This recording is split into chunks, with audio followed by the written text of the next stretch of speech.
Mine is a turn up.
Right, yeah, it's slight street, but down outside his place. Yeah. Yeah, and then. Yours didn't work.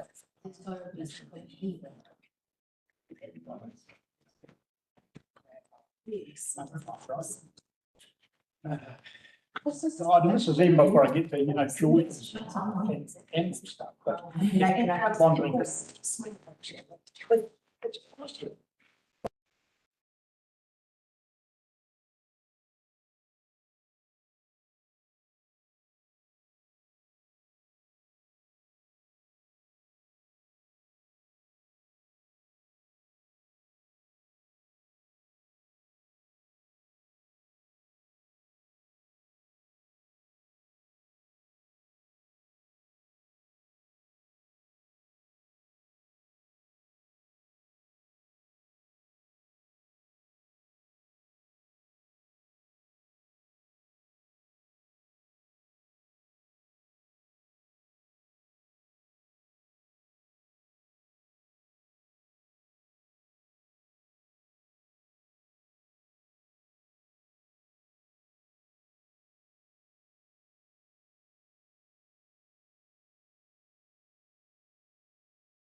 Right.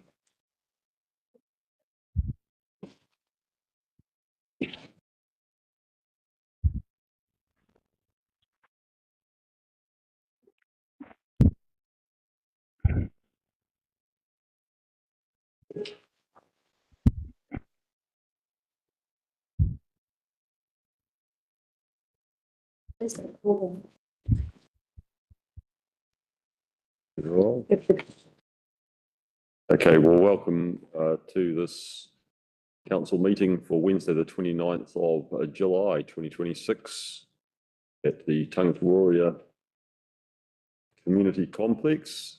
I think everybody's present. We have no apologies. I'd like to confirm the agenda for today. I'm happy to move that. Can I have a seconder, please? Councillor Nathan. Any discussion? All those in favour say aye. Aye. Against? Motion carried. We move to the conflict of interest declaration. Does anybody have any conflicts of interest to declare? No, we don't. Thank you. So the next item on our agenda is the public forum, and a very warm welcome to Jan Beattie, who is going to speak to us about the impact forestry is having on rural communities. Welcome, Jan. If you'd like to come up to the front here, and you'll have 5 minutes to speak and up to 5 minutes for questions from elected members if needed. Thank you very much. Thank you, Your Worship. Good morning, Your Worship and councillors. Thank you for this opportunity to speak today. I wanted to address an issue that I feel is reshaping rural Kaikoura at a pace faster than our planning frameworks were ever designed to manage. The rapid expansion of forestry and the lack of clear, enforceable rules govern where those forestries can be planted. Since 2017, more than 300,000 hectares of productive farmland nationwide have been converted into forestry for carbon credits. Kaikoura is increasingly part of this trend. Large areas of hill country and mixed farming land, particularly around Dargaville and Tangaroa recently, have been purchased for production forestry, but more recently for carbon, often by absentee or offshore owners. Much of this is happening because of the loopholes, and one being that buyers who had already ordered the trees before the law was brought in December 2025 regarding the land that shouldn't be planted, because they showed intent, they got to plant. Current rules in Kaikoura and the gaps that I see it are: the long-term plan is complicated and wordy and not clear in its intent. The Hawke's Bay had a very clear guide to tree planting, and it could be enforceable. The Kaikoura District Plan appears to allow forestry in most rural zones as a permitted activity and gives the council limited ability to decline or condition large conversions.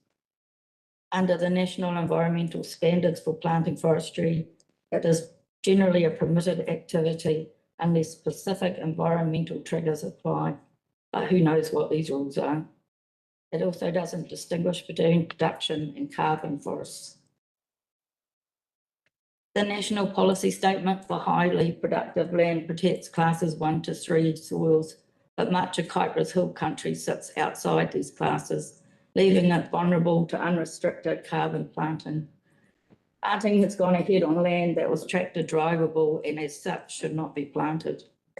The worst part, 2 farms viewable from State Highway have gone into pine trees, and both Regional Council and this council allowed it, to the extent that the Regional Council came out, did a measurement from the middle of the white line on State Highway 14 and said it was with the trees were within the required distance away. So some of the rules just aren't being enforced. And critically, Kaikoura has, as far as I can see, no setback rules, specifically how close forestry can be planted to public roads, no setback rules for how closely forestry can be planted to neighbouring boundaries, no mandatory fire break requirements for permanent carbon forests, no requirement to consider fire risk, road safety, or neighbour impact when planting. no sediment retaining requirements, and worst one, no requirement for the forestries to manage their weeds and pests. This means that forestries can be legally planted right up to 10 metres of a neighbour's fence line, within metres of rural roads, with no requirement for visibility, safety or fire risk management, and no one checks on forestry or holds them to account. For rural residents, this is not a theoretical concern. It affects daily life, safety and property value. Research shows that every 1,000 hectares of farmland converted to forestry, the equivalent of 10 full-time jobs disappears. That means around 3,000 rural jobs have already been lost nationwide. There's growing support across councils for a clear regulatory distinction between production and permanent carbon forestry. Local authority powers to manage where forestry can be established, mandatory setbacks for roads, boundaries, homes and infrastructures, and consent requirement for permanent carbon forestry, fire breaks for all forestry.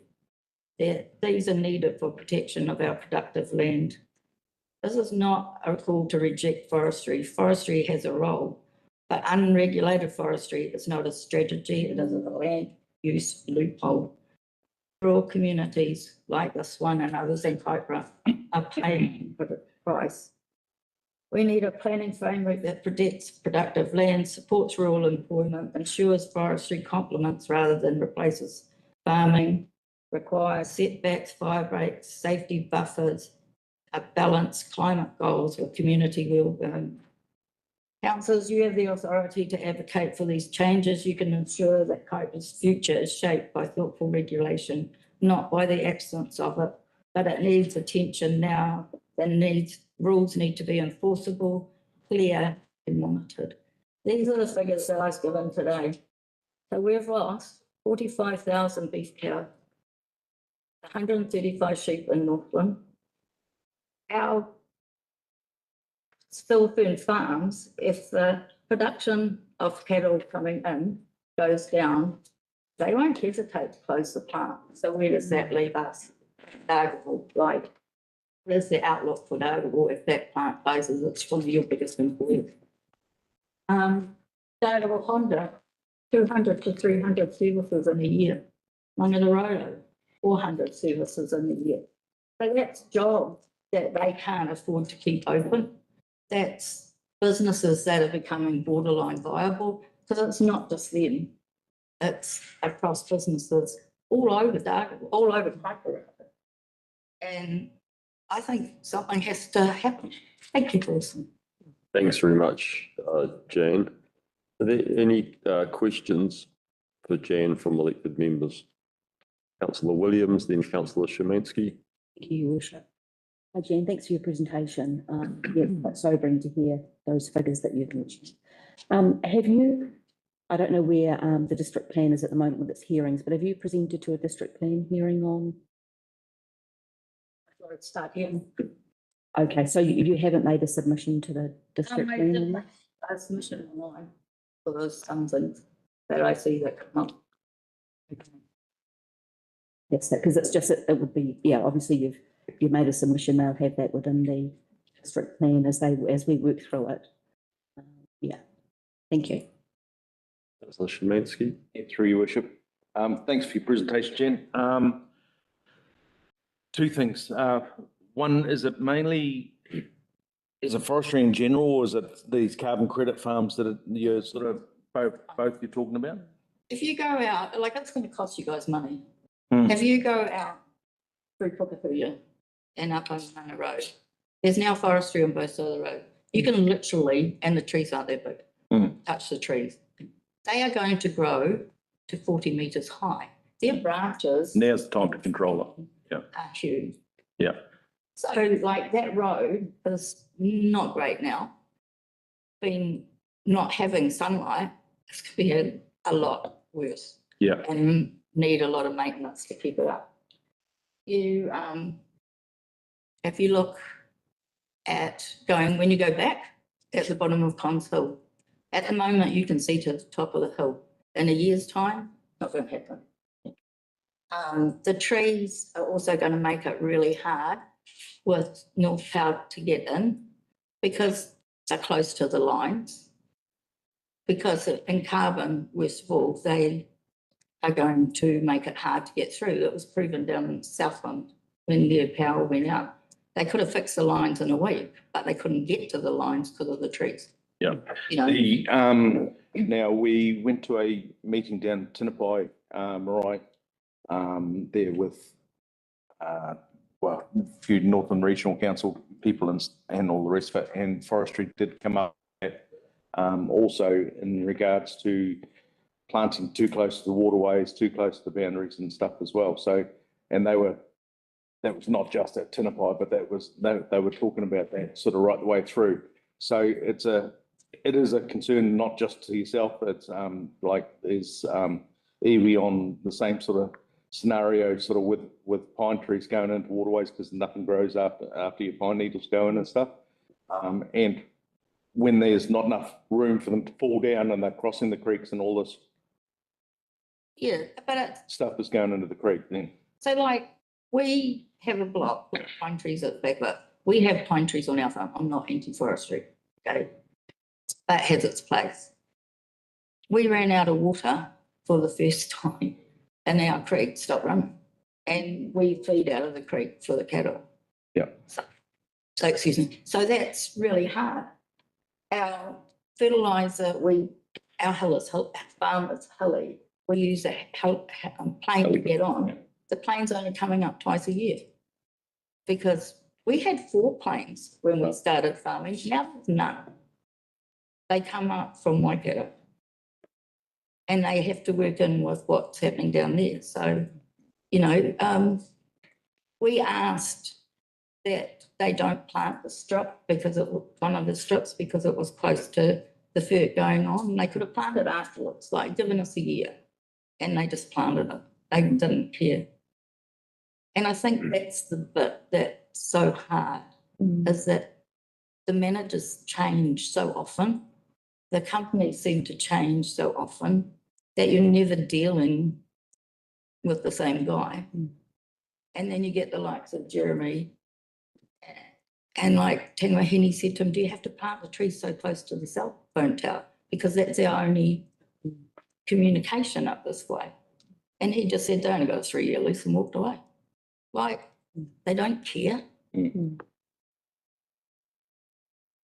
Councillor Nathan, then Councillor Rogers. Thank you through the chair. Kia ora, it's lovely to see you again. And thank you so much for bringing this to our attention. Being from Poto,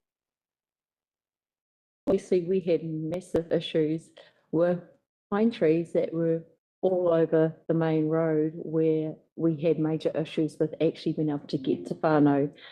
So I do understand that where you're coming from in terms of trees being so close to the road. Mosquito Gully was an absolute disaster. So I do obviously tautoko where you're coming from with where they place and plant the trees. And also, yeah, there needs to be more consideration as to where they do plant. So I just wanted to acknowledge you for your presentation today. And obviously, yeah, I am listening to your concerns around an issue that we definitely have that impacts not just in your area, but also Poto and Tinapai. So I just wanted to acknowledge your kōrero. Councillor Rogers. Worship. Yeah, it's meant to be questions. So question maybe rhetorical, like what's everyone going to eat when all our farming land is planted in pine trees? I fully support what you're saying. It's a great concern to us as very small scale beef farmers. We're like, it's not good. So yeah. Beef will be worth money. Well, yeah, that is an upside. That's the only. For me personally, but no, I hope that this can be addressed because I think it's bad news for our rural kaipara. Even like the weed and pest thing. Like we had 10 pigs. Yesterday there were 17, not one of our pigs. And it's like, you know that next time, in 5 months' time, there's probably going to be 25, 30, you know. But you can't find anyone. Wonderful. Well, thanks very much, Jen. Jan, this is definitely a pertinent issue, and I think it's appropriate for us as a council to have a conversation about the issues that you've raised and have a closer look at this. Thanks very much for coming and raising it with council. Thank you for your thanks. Thank you, Jen. Thank you.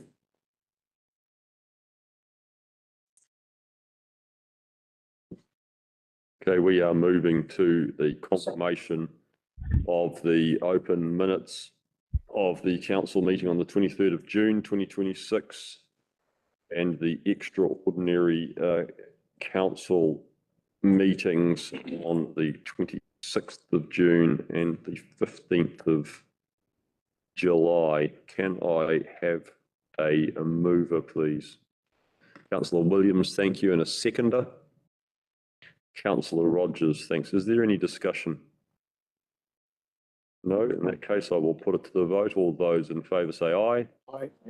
Against, motion carried. So we will move to our first decision item, and the first item today is amendments to the terms of reference of the Planning and Development Working Group. We have speaking to this item Lloyd Barton, who I think is joining us online. Welcome, Lloyd. Thank you, Your Worship. Good Hi. morning, Your We've Worship. just got a tech Council. issue, so we'll just get that sorted. And How was my audio?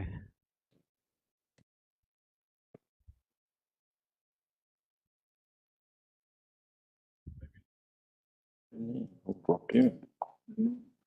Did you drop in?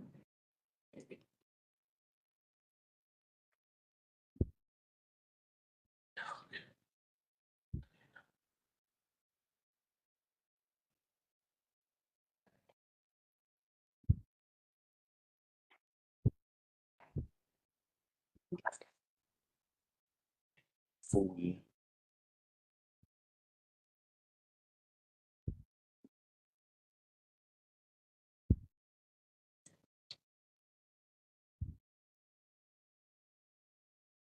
Oh, that's too difficult.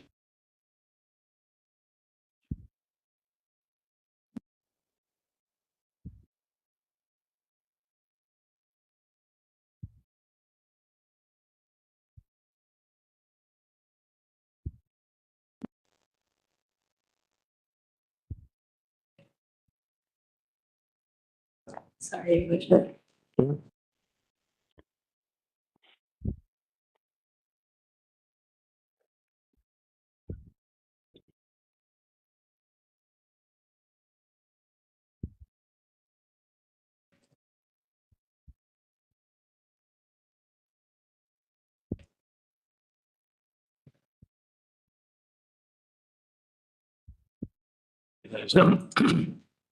Those two motorbike things were just to the ice cream.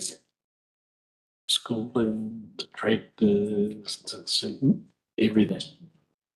That's one. Oh, it's huge. Yeah, huge.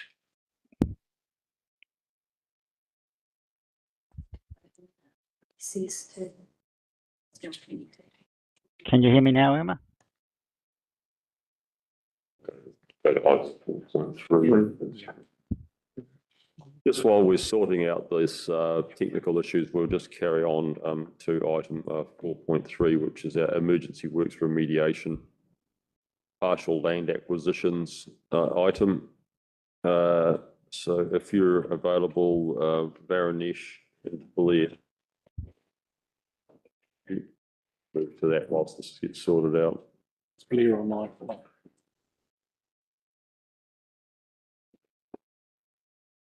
Your Worship. Good morning.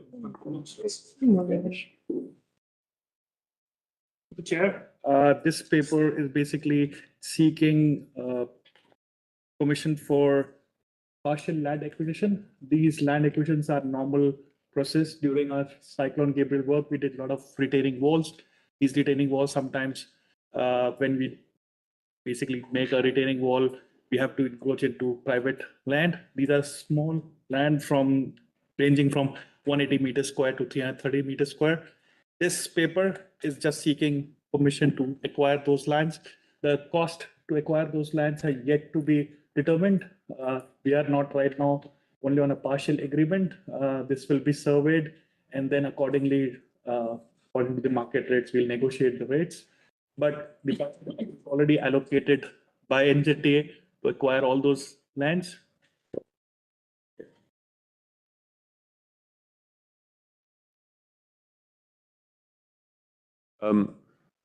So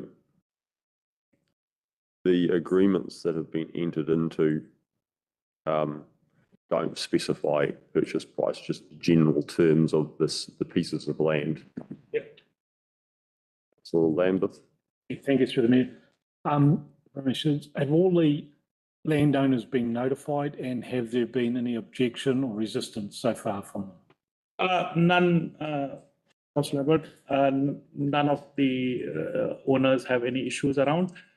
We have negotiated and they understand, and plus it's an additional benefit to them, because that really, if you're encroaching and we are basically making a retaining wall in front of their land, it's their land stabilizes. So. Canton. Thank you, Chair.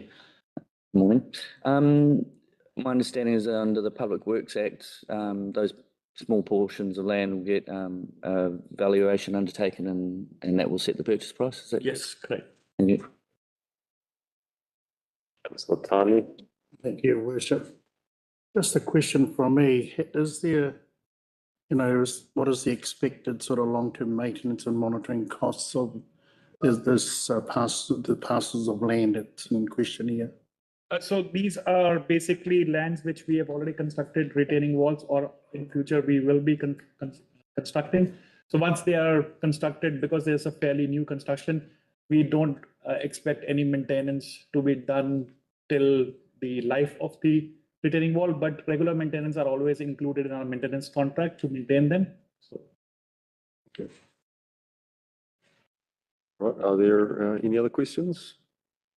I know, thanks, Varanish, you can stand down. We have a staff recommendation before us. Could I have a mover, please? Who's that? Councillor Canton and a seconder. Councillor Tani, thank you. Councillor Canton. Yeah, thank you, Chair. Looks like it's sort of one of those business as usual things. If we're building on a piece of land, I think we, especially if it's going to make our build easier, then we've got to acquire it.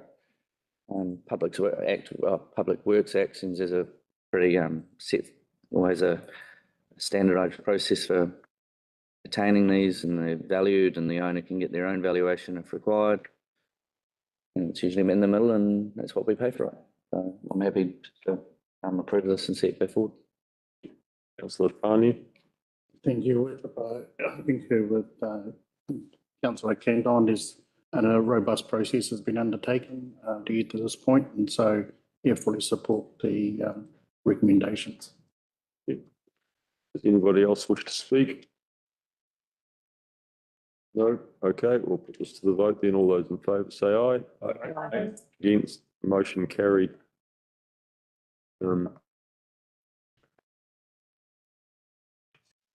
Yeah, but we'll just carry on. I just want.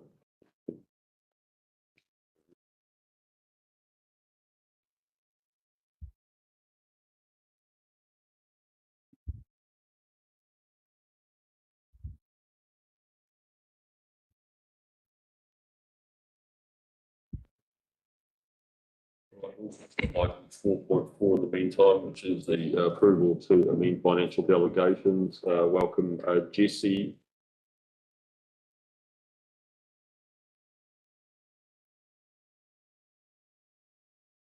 Your worship, councillors.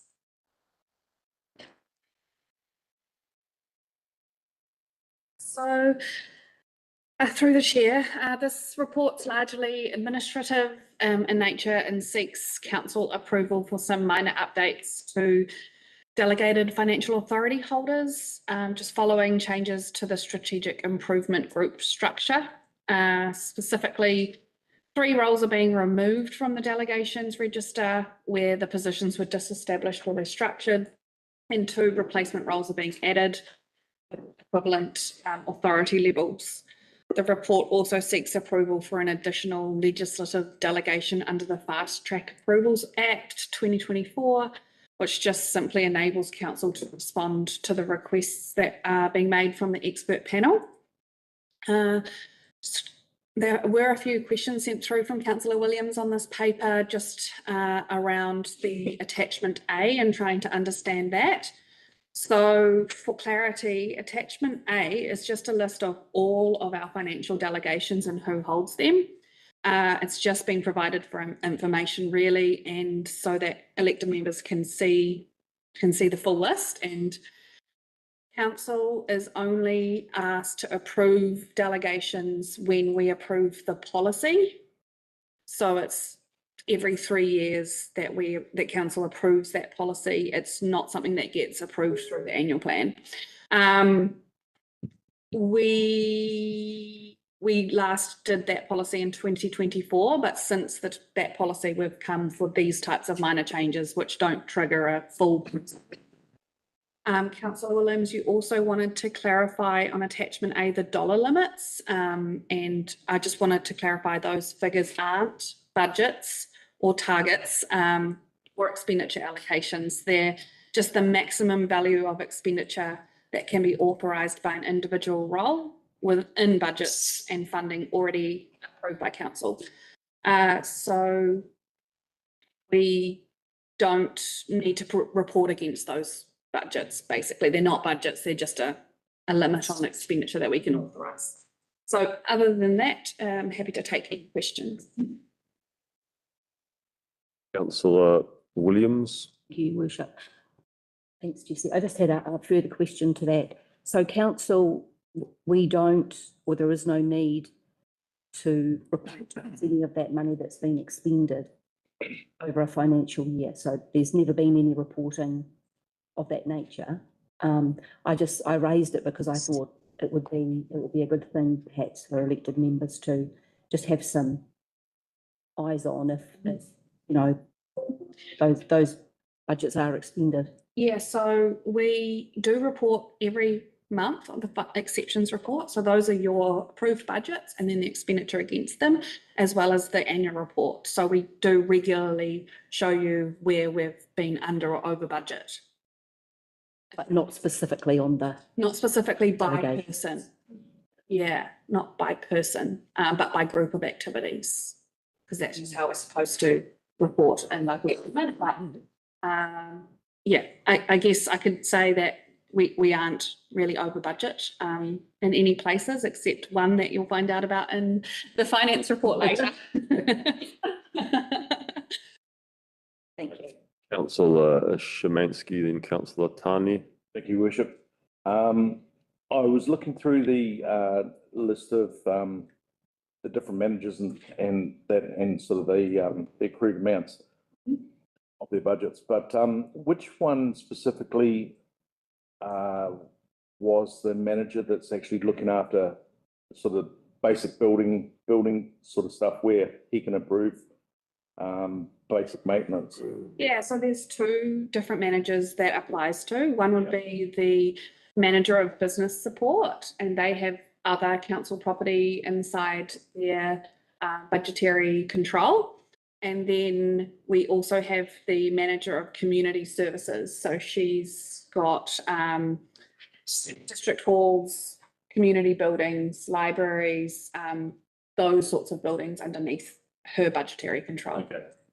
And that's mainly for just sort of basic maintenance that needs to be getting done. That Yeah, so legally we cannot. no major. Yeah, we cannot pay a bill unless the person that has the authority over those funds has actually authorised them, and they're meant to make sure that it's followed procurement plan, it's necessary, it's prudent, and all of those things before they authorise. Yeah.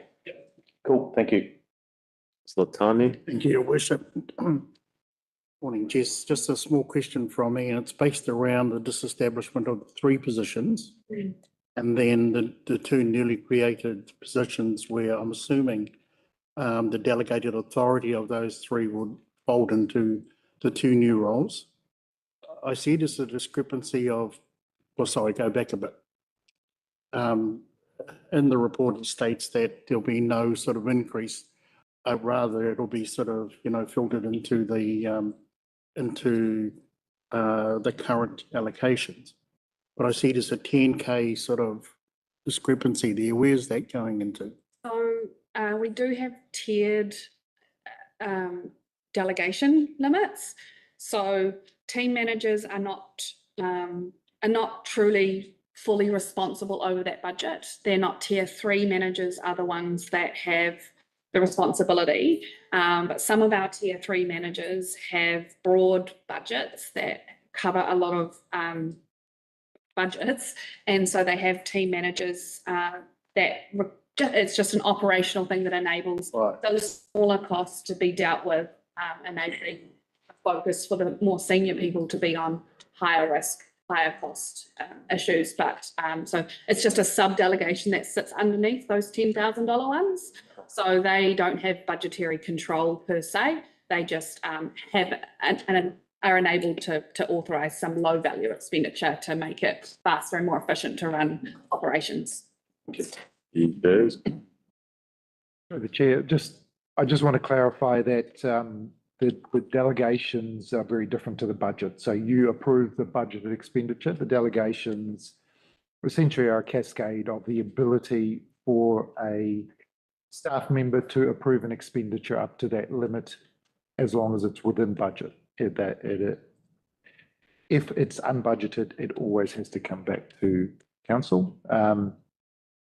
With the changes in the roles, it's one of those things that if there is a limit at 50 and somebody had 10, that role is disestablished. It does not mean that there's a budget disappears, it's that the actual ability to approve has just shifted around between roles within the organisation.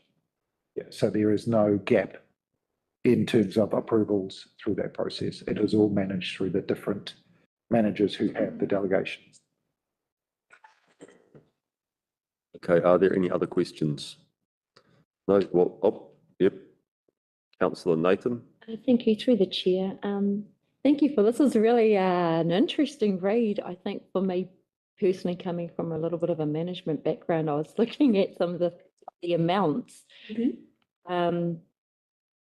Yeah, I suppose I'm also supporting what Councillor Williams has stipulated. There's some really big amounts in there. Like I think the highest amount really is you're up around the service delivery, which I kind of understand for our general managers. That's really, really pivotal and important. And then we've got general manager strategic improvement underneath that for 500K. So is that like, just to get clarity, so is that like one general manager or one manager making a decision on something to the value of that amount? Just so I've got a little bit more understanding, sorry. Okay, it's a authorization of expenditure. So the general managers and particularly service delivery and strategic improvement have higher limits because they're often authorizing expenditure on big contracts that have high value. And just to give a small amount of comfort to the elected members, the procurement policy requires requires staff to come to council to authorise any contract over $1 million. So it's just about, making, and we only would sign off costs that are authorised in the annual plan as well. So we're just doing what you set out in your work plans when you create the budgets, if that helps. And those limits are just because they generally have higher things to sign off on, big maintenance contracts and big capital works. Okay, thank you for that clarity. Through the chair, just confirming that there are controls in place, and so that expenditure before it is authorised will have had a number of people go through and make sure that it is okay for payment. Thank you. Councillor Canton. Your worship. Just to make sure I'm on the right page. So there's an item of work that's been approved under a budget. It's a $500,000 process. It sits under the GM of service delivery. They can't sign that off because it's just outside their delegated authority. So they have to go to Jazz and get him to tick it. And if it was for $1 million and one, Jazz would come back to us for final approval on that $1 million plus. That's correct. You would authorize the contract before we sign it. And then then Jazz would be enabled to, say it was 4 payments of $1 million under a $4 million contract, Jazz would sign those ones off. Yeah. Yes. Councillor Gibson.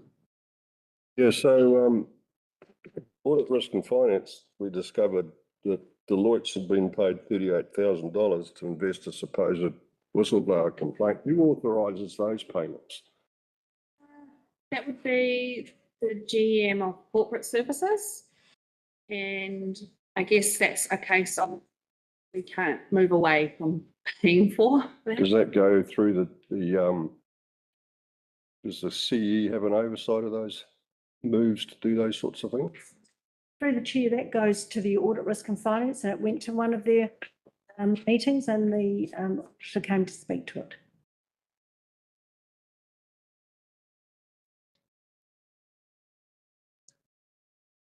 Councillor Canton. Sorry, was that before or after they'd done the work? Sorry? And the auditor came, because I remember him coming to speak to it, but it was subsequent. So, hey, we've done this and here's your bill. May have been subsequent to the. I think the question there is, was the chief executive aware that the work was being authorised at the time? Through the chair, I'm not aware if he was aware or not. It's not something I was aware of. Oh, so the person who authorised it was who, sorry? Well, he signed off the purchase order, but the engagement for Deloitte happens through the Audit Risk and Finance Committee. And I'm not sure if there was discussion with the auditor and the previous CE around the additional work. Oh, sorry. So who was the council officer that authorised the work, sorry? I can look it up, but based on the cost of Deloitte's audit, it would be above Sue's delegation, and therefore I would be assuming without checking that it was the CE. Oh, okay. Yes. Well, we can get some clarity around that. Would be good to understand the answer to the question. Thank you. Are there any other questions? Councillor Szymanski. Just throwing a ballpark out there sort of thing. Sorry, through your worship. If a problem happens, say on a roading network sort of thing, your roading manager has got 100,000 sign off, then another roading contractor has 50,000 sign off, and then the GM has a 500,000 sign off.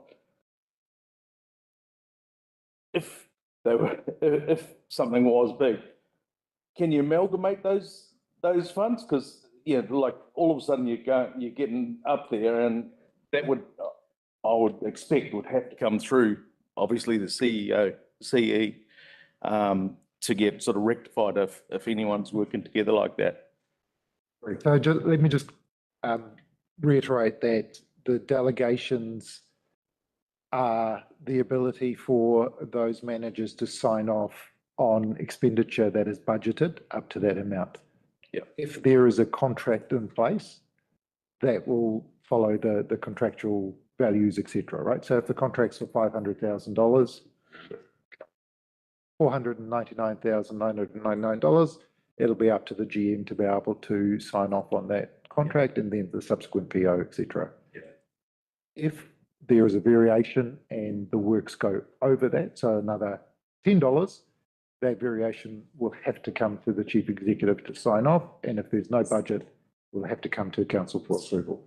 So the checks and balances are always in place to make sure that you cannot just accumulate 550, 10 and go, I'm going to sign off for $570,000. Thank you. That's not the way it operates. There is a tiered system and the controls kick in at each of those tiers. I know if my wife had money sort of for different things, then I'd be looking at different, but getting it from different areas too. So, but that's sort of thing. I assure you, councillors, that we are very mindful of the controlled environment and mindful of the budget. Thank you so much for that here.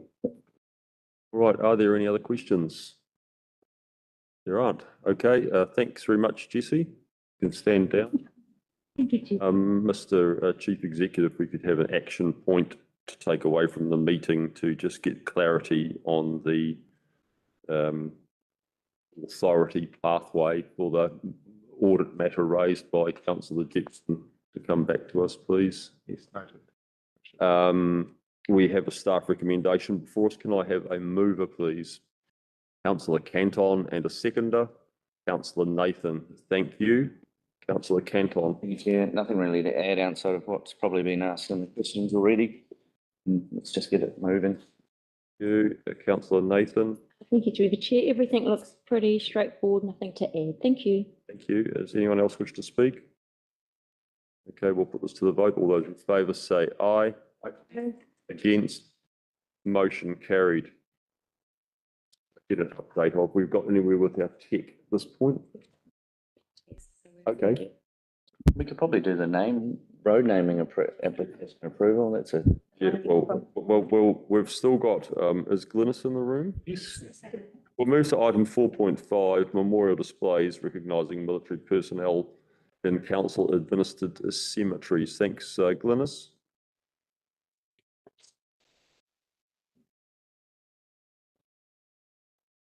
Morning, Your Worship and councillors. This is a relatively short paper. This follows on from a presentation from a community member from the council briefing. This paper is just looking to see if you will endorse in principle the installation of plaques at our council-run cemeteries to do with returned servicemen. We have been having ongoing conversations with the fellow that presented, Brent Fernandez, and also the Northern Wairoa RSA, and we'll continue to work with them as they start to finalise this. Any installation would go through our cemeteries team, and that team is part of our parks. So we would work in conjunction with the RSA and with our cemetery team before any installations in place. Thank you, Glynis. Are there any questions? It's as simple as that. Thank you very much. You can stand down. We have a staff recommendation. I would like to move that with a change to it in the part B. It's authorising staff. I think it's appropriate that council authorise the chief executive. And he will then do the work through delegations to his staff. So with that minor change, I will move this. Can I have a seconder, please? Everyone's jumping at once. I present them. Councillor Lambeth is seconding that. Did you capture the Be quick, man. executive?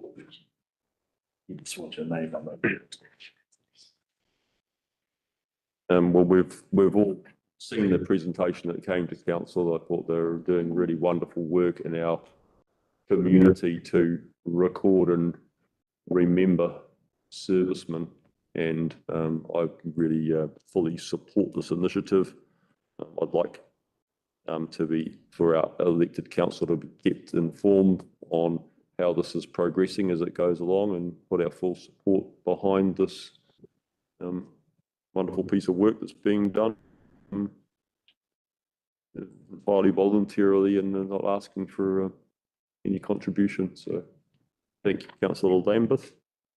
Yes, Mr. Mayor, thank you very much for allowing me to second it. I think it was appropriate since I fronted Brent up to present to us. Yeah, it's a good news story. It's cooperation between the between Glenys and the team and private sector for a really good result. This.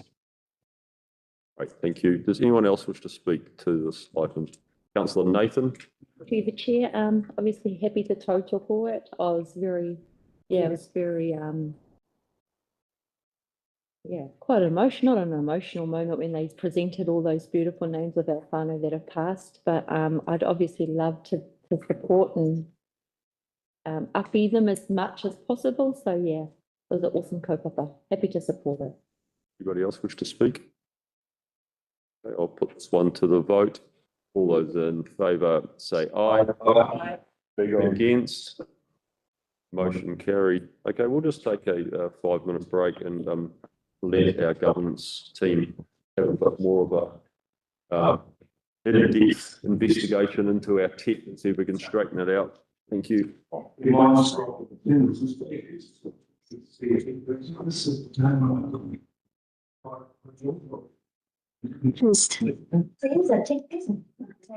Yes.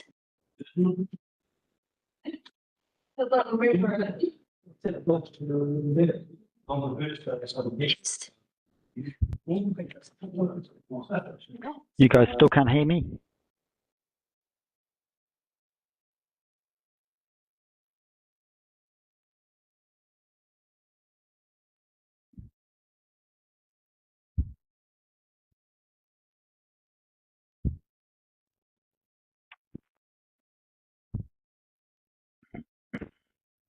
Testing, 1, 2, 3. Testing, 1, 2, 3. I can hear you, Gina. Can you hear me? Yes, but the main table can't. Oh, okay.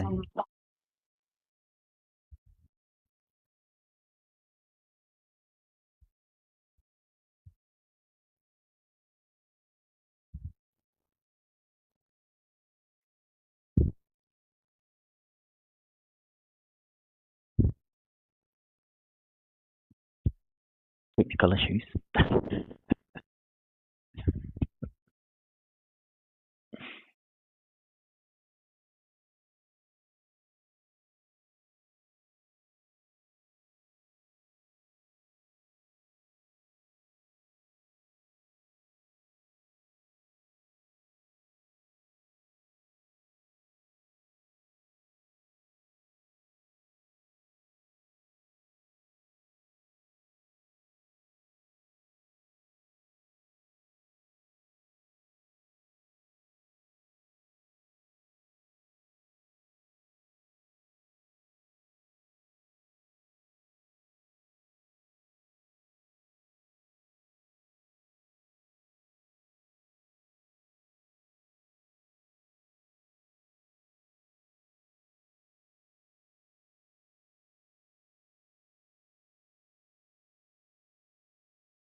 Okay, we're going to reconvene now, and we're going back to item 4.1, which is the amendments to the terms of reference of the Planning and Development Working Group. Our screen isn't working, but apparently our audio is working, and we're about to find out if we can hear the dulcet tones of Mr. Lloyd Barton zooming in here.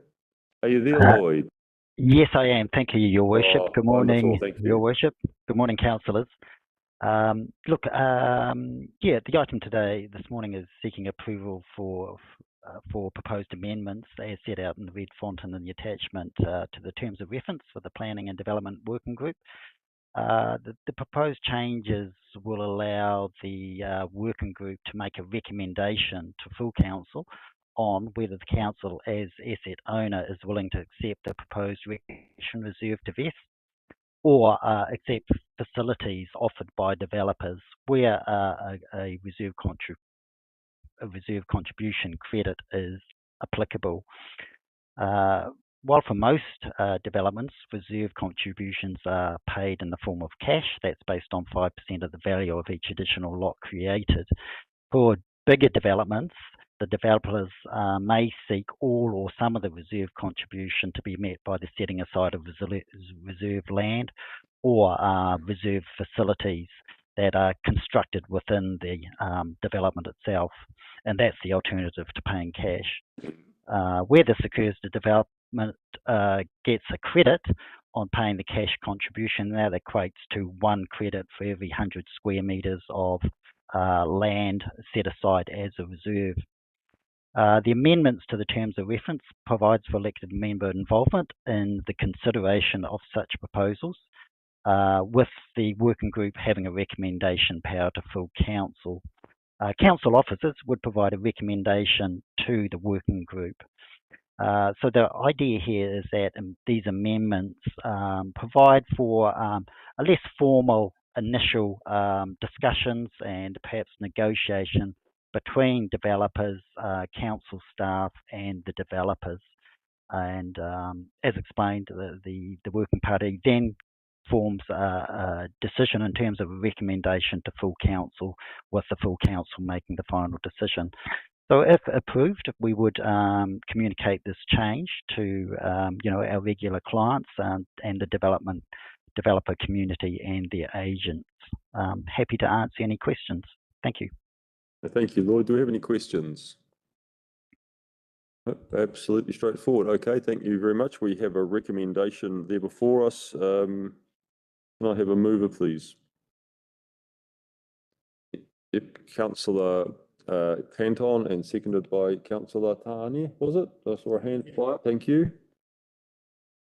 Thank you, Worship. Having been involved in a conversation about just this topic, I thought having a little bit more elected member oversight was quite useful, because there's quite often other considerations to be taken into account, especially when the dollar figures are, as it points out in the report, quite large, which has a flow-on effect to our plans as elected members. So I'm all for us having a bit more say at this level. Councillor Tani? Yeah, I think from a governance perspective, this is a sensible amendment to the terms of reference, and I think it reinforces our decisions from council to long-term asset ownership and governance. Thank you. Does anyone else wish to speak? No? Okay. All right. We will put this to the vote. All those in favour say aye. Aye. Against? A motion carried.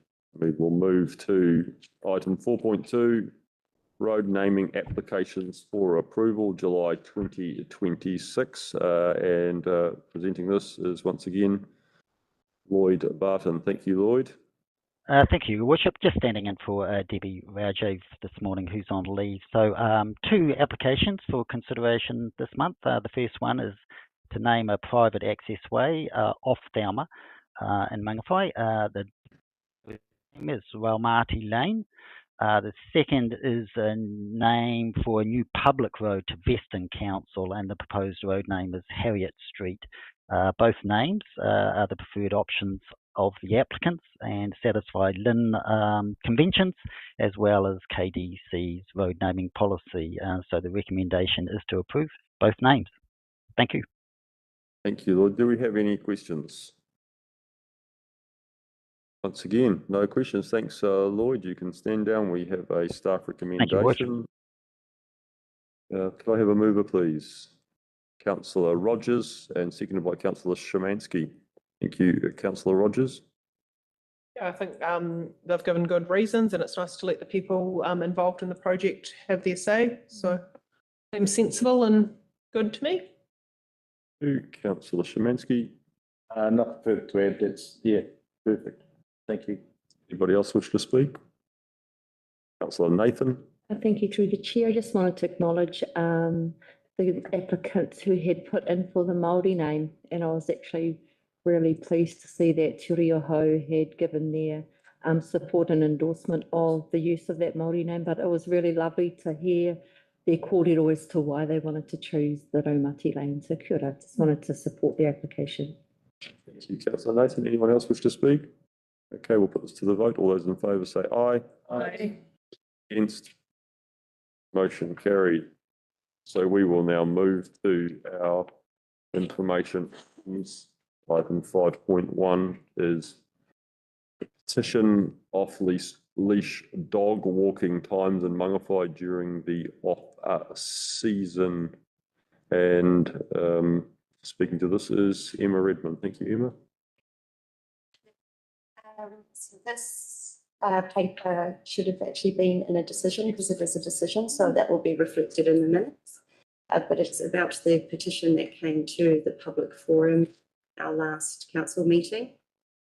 So I take the paper as read, and if there's any questions. Are there any questions? Very much. There are no questions. Thanks, Emma. You can get some more steps back there. So we have a staff recommendation there for you. Could I have a mover, please? Councillor Nathan and Councillor Szymanski is seconding that. Thank you, Councillor Nathan.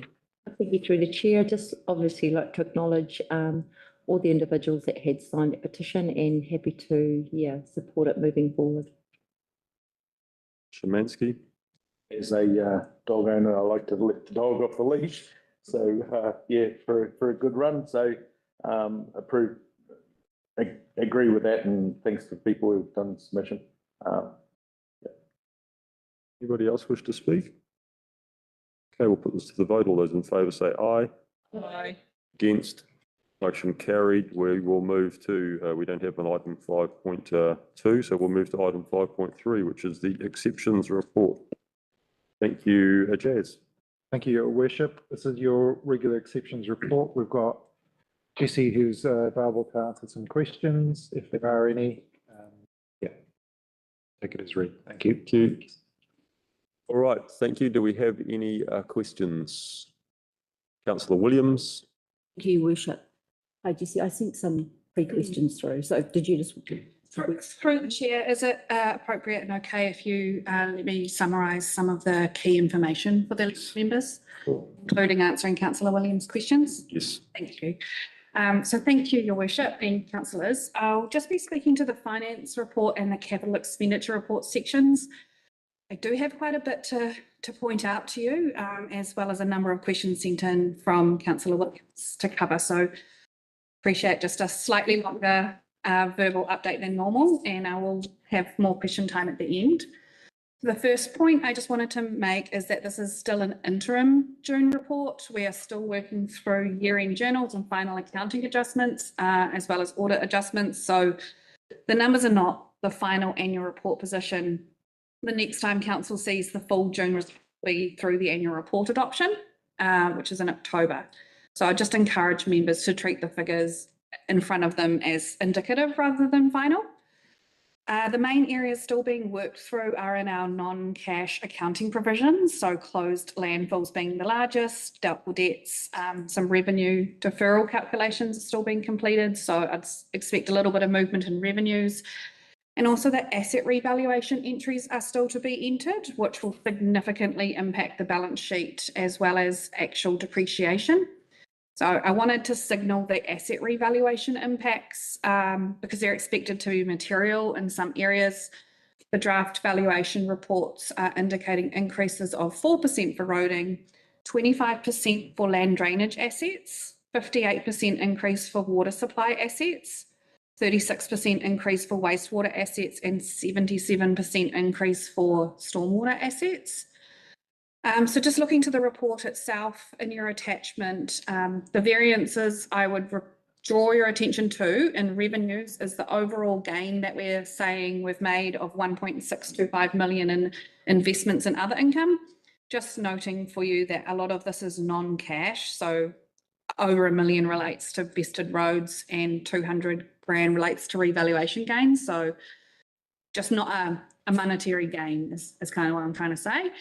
The other notable variance is in activity costs, where it's currently showing a negative variance of 1,044,000.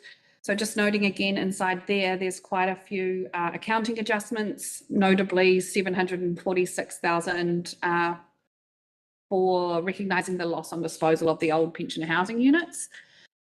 I'll also note that some of the OPEX overspends in that line with roading, but roading works to a 3-year budget with NZTA, and all expenditure is able to be claimed within budget, and there is budget in the next financial year, so it's just a small cash flow impact on those roading ones rather than a budget overspend.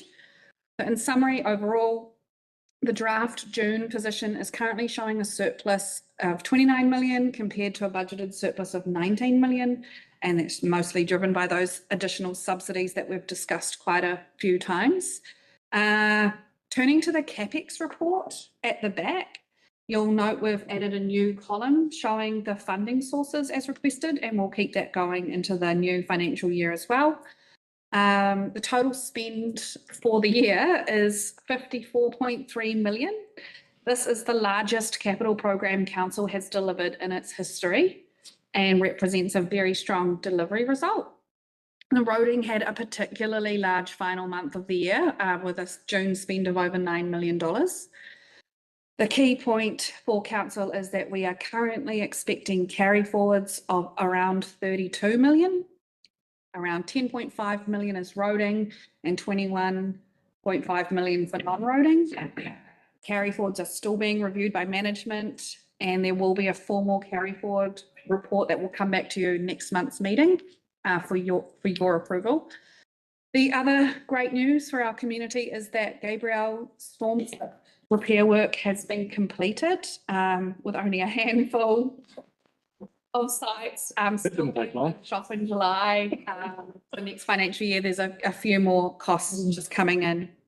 But you'll see on the CapEx report that we are over budget on the Gabriel spend. So we had an original subsidised budget across the LTP period, so 2 financial years of 15.8 million.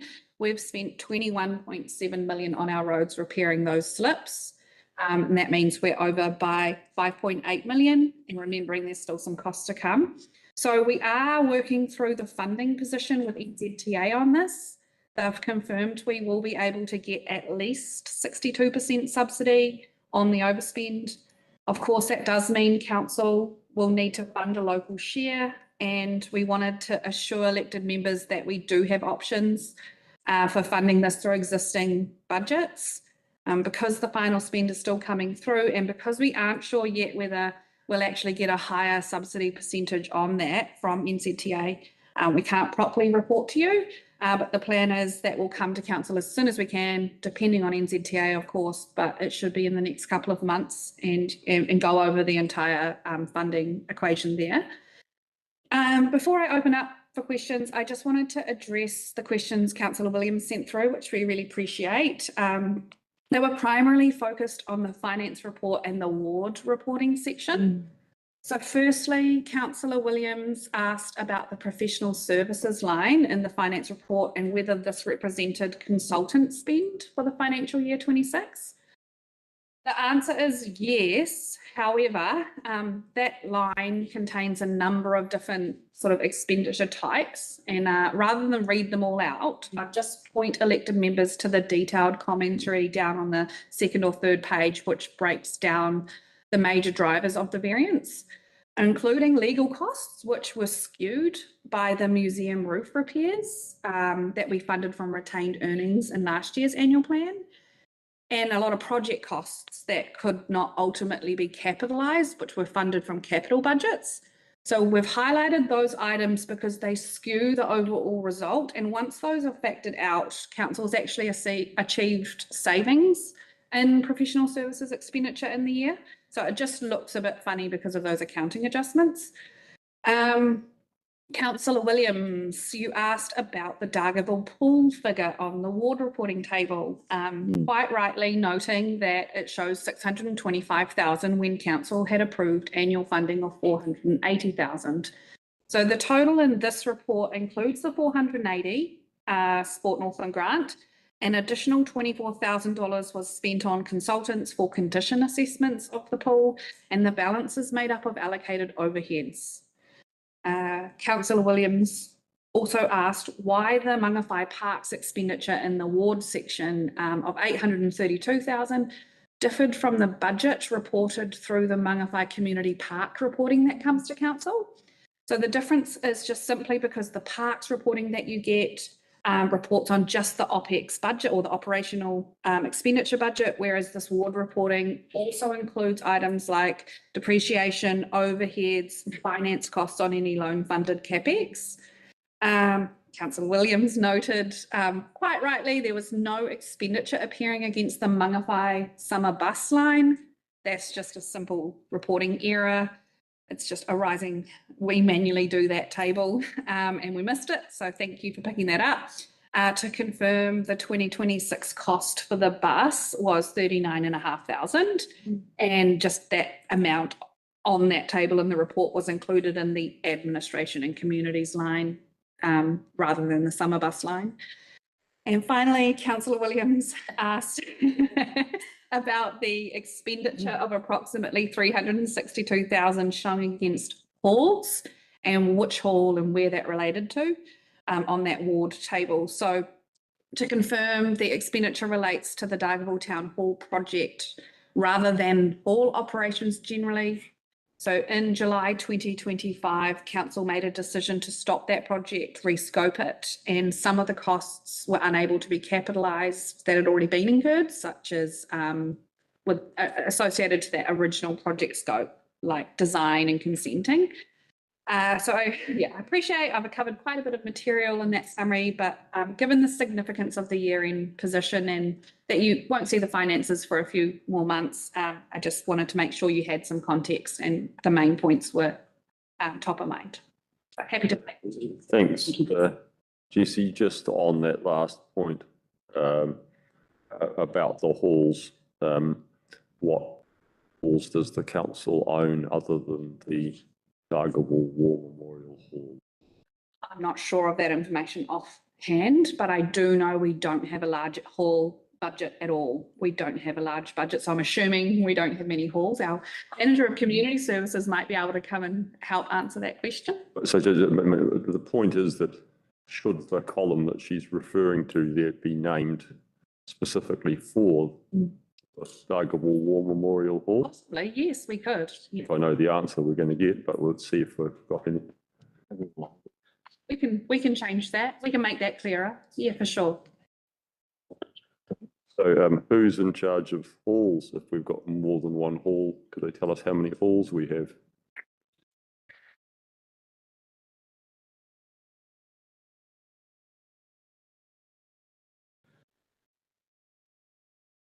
Apologies, I actually just had my head down, so I wasn't. I didn't have my, how many halls do we have? Yeah. So we have the Awakino Hall that is next to the pensioner housing in Dargaville. And of course, at the moment, we have the Dargaville War Memorial Hall. So is the answer 2 halls? That's right. Okay, thank you. Thanks. That's all from me. Does anyone else have any other questions? Councillor Canton and then Councillor Lambeth. Your worship, just harking back to that Dargaville pool, there's $120,000 worth or $120,000 worth of overhead recovery that's been applied against it. Seeing as it's managed externally, what makes up the $120,000? Well, overheads are made up of sort of the back office functions, so IT, finance, exec team, CE, those sorts of things, governance, etc. But yeah, when we looked at it too, after Councillor Williams' questions, it was a little bit like, oh, the overhead method of applying the overhead probably shouldn't have attributed so much to the pool, considering it doesn't use much of those functions. So we're definitely looking at how we apply our overheads in this new LTP and trying to come up with a better way of doing that. Yeah. Okay. Councillor Lambeth. Yes, through the mayor, thank you very much for your report. It always concerns me when we, first of all, I believe the Kaipara, out of the 3 districts in the north, was the only one to show any growth. Whangarei had extra growth and the far north was in reverse. That growth somewhat reflected in the capital expenditure and stuff that we do as a council to provide roading and the like and everything else. And we then, this is going to be a long-winded question, I'm sorry. But then we have been completing more projects, and Gabriel on top, we could say that we've been very productive and got stuff going. And I'm happy with that when we've got positive growth. So then I always look, what private sector indicators have we got to match it? So then I go to pages 4, 5, 6, and 7 of your report, and we look at building consents and resource consents. And correct me if I'm wrong, but although the construction downturn and everything else, June 2026 has been the highest number of building consents we've had for 4 years. Am I correct in that? The number of consents doesn't always follow revenues, but yes, the consents seem to be picking up. But then we have a look at the overall construction value and it's up there too. So this is indicating that the private sector, we're matching the private sector walking along beside each other. Would that be correct? I'd say that's fairly reasonable. Then I go to the resource consents, which are always a bone of, I don't know if Lloyd's still listening, but we all go to the resource consents. And last month and the 2, 3, 4 previous months are the lowest we've ever had for resource consents. So that indicates there's a lot more ease of going through for, which these are all good news indicators. Am I reading that right or wrong? I think you're being fairly reasonable, and through the chair, I'd also point you to the contribution revenue that we have earned in the year. We've exceeded our budget by almost $1 million, and that does confirm that our financial contribution and our development contribution revenue is quite high. So there is a lot of development in the area, and in the financial year 27, not included in this report, we have just had an $8 million development contribution come through as well. So I think that those development contributions come through first, and then the consents really flow afterwards. So I realise this could stem from a lot of Mangawhai Central and the real guts behind that, and maybe the Hills development. But we are performing way ahead of central government expectations and everything in this district. Would that be correct to say? Yeah. I think we're doing really well Yeah. for a council of this size. Yes. Judy. Yeah. Thank you. Are there any other questions? Councillor Williams? Thank you, Your Worship. I did have a further question on consents of interest, but obviously I think I might just direct that in an email to Lloyd. Thank you. Thank you. Any further questions? No, okay, thank you, Jeff. You can stand down if Auditor Williams would like to move the item. Thank you, Councillor Williams. That was also. Good question. Yeah, good Yeah. questions, Deborah. She doesn't. And then the PR. Sorry, completely. I'll second it. He hasn't moved it yet, so I can move it, yes. thank you, Councillor Williams, sorry. And seconded by Councillor Lambeth. Councillor Williams? Nothing further to add. You, Councillor Lambeth? No, likewise, I think we've said it all in questioning and robust questioning and analysis as well. Thanks. Does anybody else wish to speak? Councillor Nathan? Thank you, through the chair. I just wanted to acknowledge the questions that were put forward by Councillor Williams. And it was good to hear the confirmation regarding the town, the polls, because we needed a bit of clarity around that. So yeah, no, nothing further to add. Thank you. Okay, we'll put this to the vote. All those in favour say aye. Aye. Against? Motion carried. We move to item 5.4, the resolutions register update. Thank you, Jazz. Thank you, Your Worship.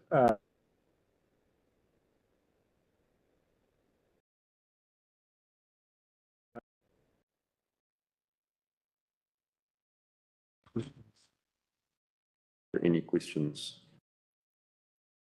There are no questions. We have a staff recommendation. Can I have a mover, please? Councillor Tane and a seconder, Councillor Williams. Thank you. Is there any discussion? Just pretty straightforward, I think, Your Worship. You, anyone else wish to speak? No. Okay, we will put this to the vote. All those in favour say aye. Aye. Against? Motion carried. We have a recommendation to move into a public excluded session. I'll just let the you're keep rolling till we've done this. So I'm happy to move that recommendation. Can I have a seconder, please? Councillor Lambeth, is there any discussion? No. Okay, all those in favour say aye. Against? Motion carried.